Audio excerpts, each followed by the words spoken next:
नमस्कार मित्रों, गुरुसन क्लासेस के यूट्यूब चैनल पर आपका हार्दिक स्वागत है। आप लोगों के प्यार और विश्वास को लेकर हम पुनः एक बार आपके सामने उपस्थित हुए हैं। इसी प्यार और इसी उत्साह के साथ हम आपसे इस चैनल से जुड़े हैं और आपको आपकी प्रतियोगिता परीक्षाओं के लिए महत्वपूर्ण तैयारी की दिशा में लेकर चलते हैं। सभी युवा साथियों को एक बार अपने स्वामी विवेकानंद जी के जन्मदिवस पर राष्ट्रीय युवा दिवस की हार्दिक शुभकामनाएं। आज हम राजस्थान जीके के संदर्भ में एक टॉपिक लेते हैं, राजस्थान के संत संप्रदाय।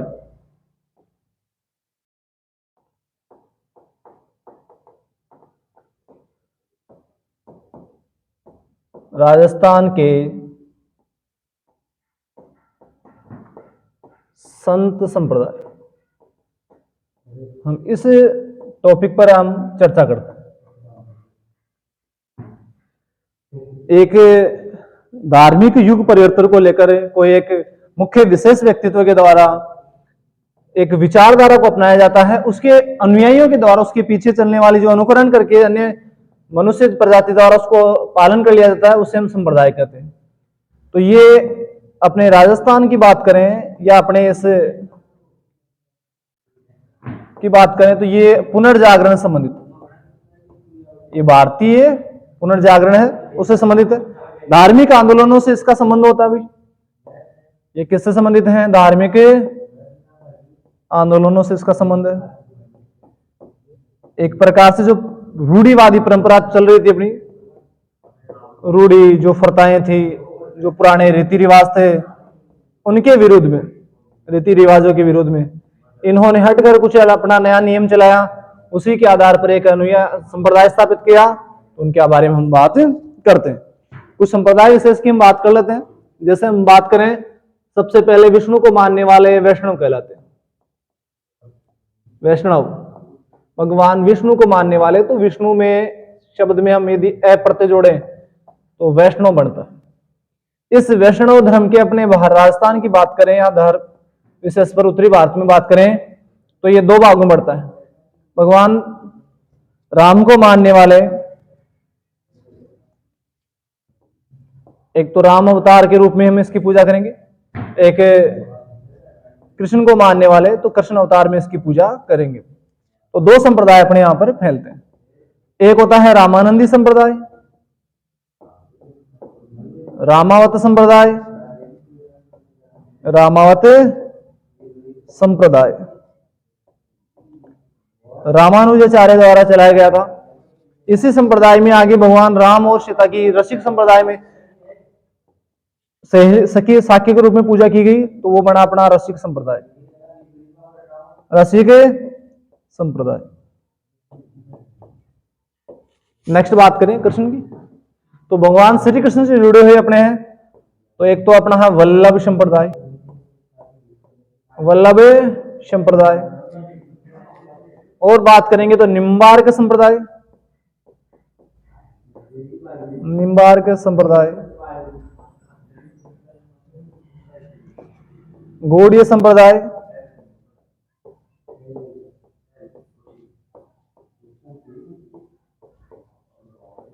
निष्कलंकी संप्रदाय,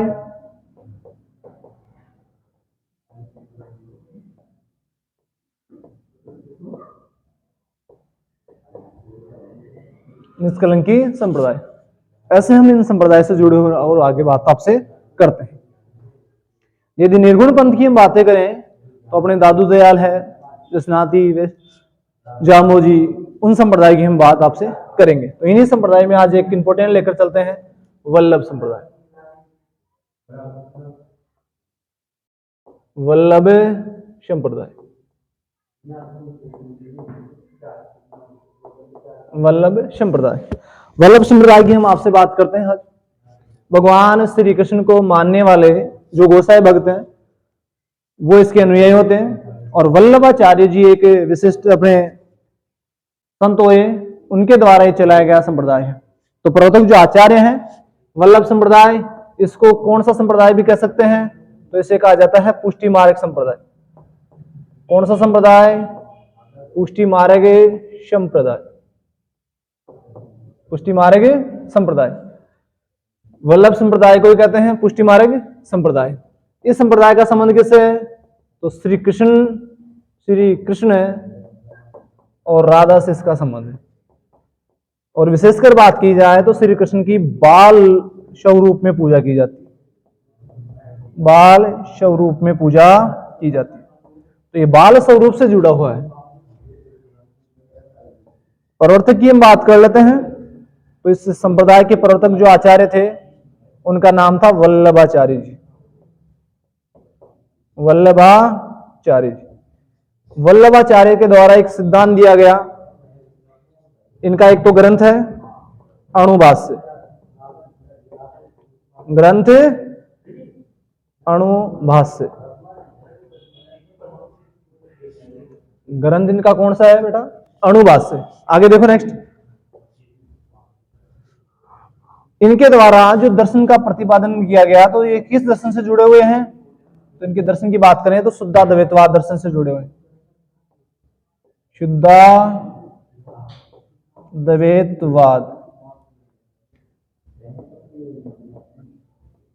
दर्शन से ये जुड़े हुए हैं।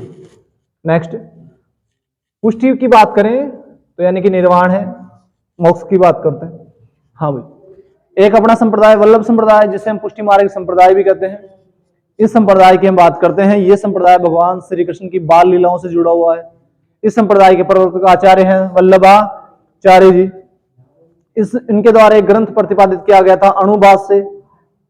इन्होंने जिस दर्शन से प्रभावित है तो उसका नाम है शुद्धाद्वैतवाद। आगे बढ़े, नेक्स्ट बात करते हैं।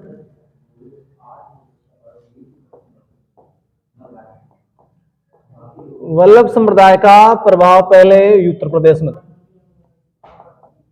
उत्तर प्रदेश में विशेषकर वृंदावन और मथुरा में। तो जब औरंगजेब द्वारा हिंदू मूर्तियों को तोड़ा गया तो उस समय इस संप्रदाय के लोगों ने, जो गोस्वामी लोग थे, उन लोगों ने यहां से श्रीनाथ जी की प्रतिमा को यहां से राजस्थान लाया गया। कहते हैं कि शुरुआत में इन्होंने मारवाड़ से सहायता मांगी, लेकिन मारवाड़ में इनको सहायता नहीं मिलने पर इन्होंने आश्रय लिया मेवाड़ में। और उस समय मेवाड़ का शासक था औरंगजेब। उस समय मेवाड़ की बात करें तो मेवाड़ का शासक था महाराणा राज सिंह। राज सिंह जो औरंगजेब की नीतियों के विरुद्ध में था।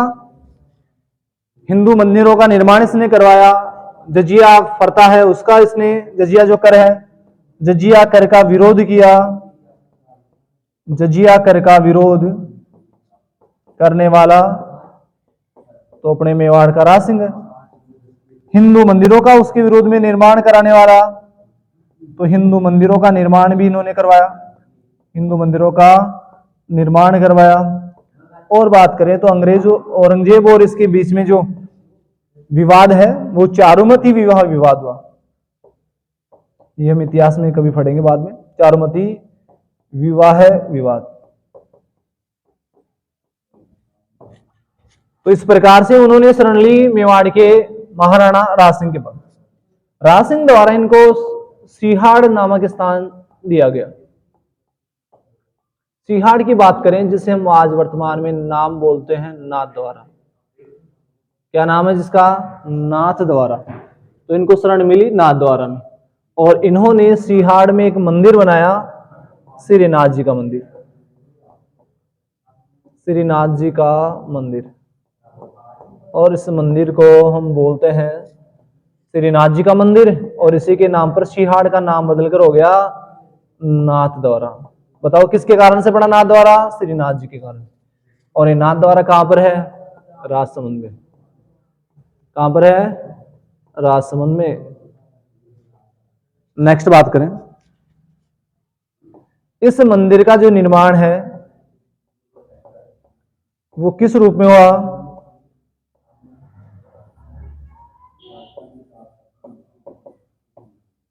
तो निर्माण का जो स्वरूप है वो हवेली के रूप में हुआ।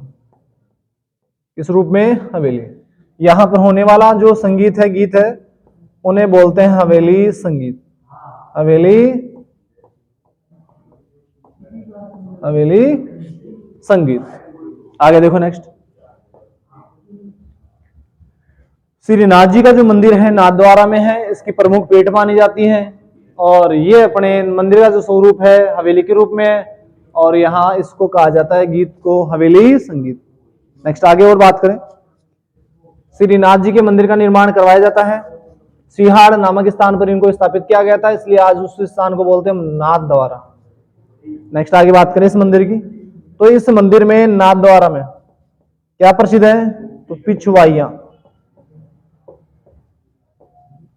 पिछवाइयां कला, जिसे जीआई टैग मिला हुआ है, जीआई टैग।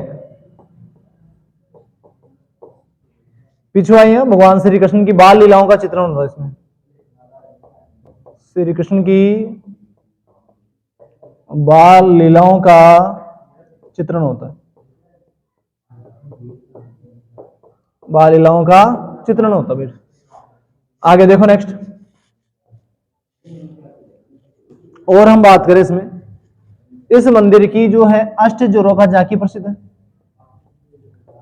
अष्टजरोखा झांकी प्रसिद्ध है।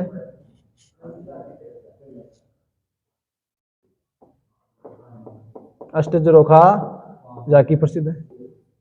नेक्स्ट बात करें अष्टजरोखा के बाद में, अन्नकूट महोत्सव यहाँ का प्रसिद्ध है,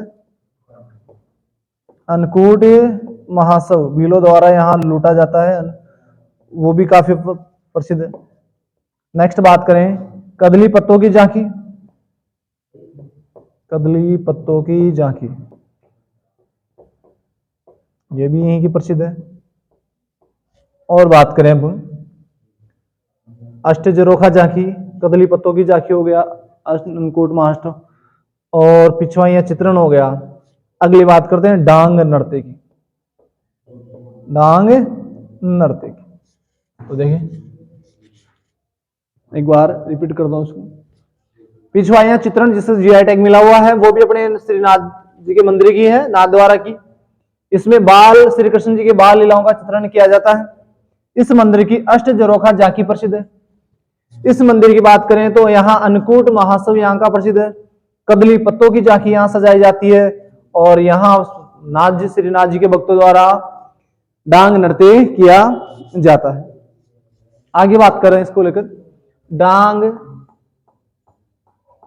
क्षेत्रीय विकास कार्यक्रम, डांग क्षेत्रीय विकास कार्यक्रम। तो इसकी बात करें तो 2005-06 में शुरू हुआ था। कितने जिलों में है, तो जिलों की बात करें तो 8 जिलों में है, 4 हाड़ौती के जिले हैं और कोटा, बूंदी, बारा और झालावाड़। और 4 जिलों की बात करें तो भरतपुर, धौलपुर, सवाईमाधोपुर और करौली, इन 4 में और इन 4 में कुल 8 जिलों में फैला हुआ था, चल रहा था अपना डांग क्षेत्र। लेकिन डांग नृत्य की हम बात करें, डांग नृत्य की बात करें तो डांग नृत्य का संबंध हम बात करेंगे तो ये नृत्य किया जाता है श्रीनाथ जी के भक्तों द्वारा, श्रीनाथ जी के भक्तों द्वारा। किनके द्वारा, श्रीनाथ जी के भक्तों द्वारा।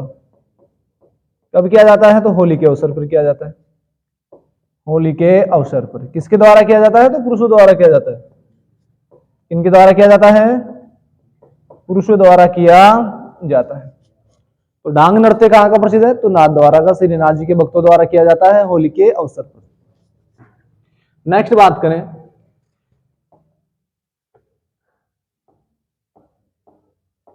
वल्लभाचार्य जी के पुत्र थे विठलनाथ जी।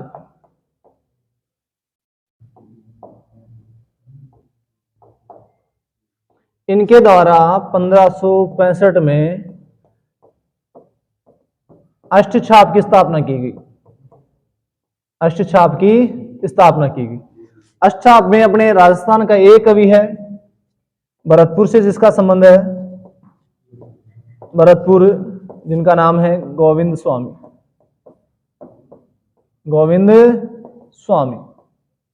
इनका संबंध है भरतपुर से, और वल्लभाचार्य द्वारा यानी कि विठलनाथ द्वारा प्रतिपादित अष्टशाप कवियों में से एकमात्र है जिसका राजस्थान से संबंध है। नेक्स्ट हम बात करें वल्लभ संप्रदाय की राजस्थान में पीठ। वल्लभ संप्रदाय की राजस्थान में प्रमुख पीठ। वैसे यदि बात करें कुल तो इनकी 7 पीठ है, लेकिन राजस्थान में हम बात करेंगे तो राजस्थान में 5 इनके प्रमुख मंदिर बने हुए, 5 प्रमुख मंदिर बने हुए। 5 प्रमुख मंदिरों में हम सबसे इंपॉर्टेंट बात करें तो पहला मंदिर तो है श्रीनाथ जी का मंदिर। श्रीनाथ जी का मंदिर, ये मंदिर कहाँ है? तो ये मंदिर नाथद्वारा में है। नाथद्वारा बोले तो राजसमंद में है, नाथद्वारा राजसमंद में है। दूसरे की बात करें तो द्वारिकाधीश का मंदिर है, द्वारिकाधीश का मंदिर, द्वारिकाधीश मंदिर ये है कांकरोली में। कहां पर है? कांकरोली। कहां पर? राजसमंद में। तीसरे की बात करें तो तीसरा अपना मंदिर है मथुरेश जी का मंदिर। मथुरेश जी का मंदिर, और ये मंदिर है आपके कोटा में। 1857 क्रांति के कारण यहाँ के महंत के द्वारा अपने कोटा के शासक राम सिंह और क्रांतिकारियों के बीच में समझौता करवाया गया, इसलिए चर्चा का विषय था 1857 क्रांति के कारण। आगे हम बात करें 2 मंदिरों को और लेकर राजस्थान में। एक है गोकुल चंद्र जी का मंदिर,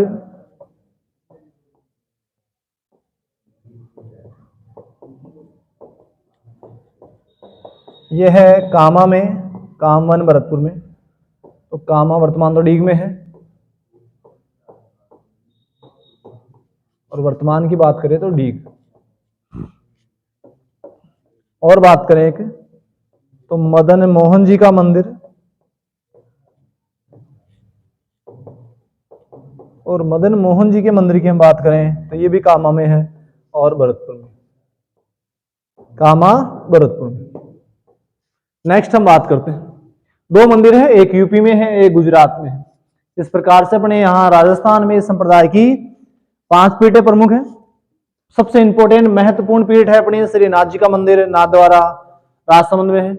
दूसरे की बात करें तो द्वारिकाधीश का मंदिर कांकरोली राजसमंद में है। एशिया का सबसे बड़ा टायर ट्यूब का कारखाना यहीं पर स्थित है आपके कांकरोली में। यहीं पर आपके एक बनी हुई है एक झील, यदि बात करें हम राजसमंद झील, राजसमंद झील, तो इसकी और बात करेंगे हम कभी। राजसमंद झील एकमात्र ऐसी झील है जिसके नाम पर आपका एक जिले का नाम रखा गया। अगला मंदिर है मथुरेश जी का मंदिर जो कोटा में है। यदि पूछे 1857 क्रांति के समय किस मंदिर के महंत के द्वारा कोटा के शासक राम सिंह और क्रांतिकारियों के मध्य समझौता करवाया गया, तो ये करवाया गया था अपने मथुरेश जी के मंदिर के महंत के द्वारा। अगले 2 मंदिर बने हुए हैं भरतपुर में, कामवन अपने गोकुल चंद्र जी का मंदिर है कामा में, और मदन मोहन जी का मंदिर है कामा डीग में। तो इस प्रकार से 5 मंदिर इस संप्रदाय के अपने राजस्थान में बने हुए। पूरे भारत की बात करें तो 7 पीठें हैं, और राजस्थान की बात करें तो इसमें 5 मंदिर प्रमुख हैं। यह था अपना एक वल्लभ संप्रदाय।